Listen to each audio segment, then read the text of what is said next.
Anantapuram district పెనుగొండలో ఒక అమ్మాయి గిరిజన విద్యార్థి 14 సంవత్సరాల గిరిజన విద్యార్థి కనిపించట్లేదని తల్లిదండ్రులు కంప్లైంట్ ఇస్తే ఎటువంటి చర్యలు తీసుకోవడం వలన ఆమె మీద అత్యాచారం చేసి హత్య చేసేశారు.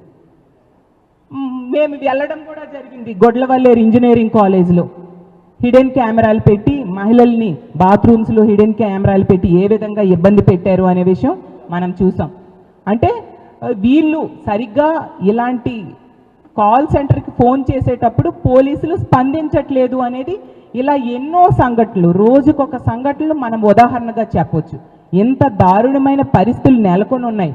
అందువల్లే అమిత్ షా గారు లెటర్ రాసి మరీ చంద్రబాబు నాయుడు గారికి ఏకి పారేయడం జరిగింది. మీరు 26 నిమిషాల వరకు కూడా 112 కాల్ సెంటర్కి, ఎమర్జెన్సీ కాల్ సెంటర్కి కాల్ చేసినా కూడా రెస్పాండ్ కావట్లేదు, నేషనల్ యావరేజ్ కంటే చాలా దారుణంగా ఉంది అనేసి స్పష్టంగా అమిత్ షా గారే చెప్పారు. ఇంతకంటే వీళ్ళ పాలనలో చేతకానితనం, అసమర్థత ఇంకేం ఉదాహరణలు మేము చెప్తాము.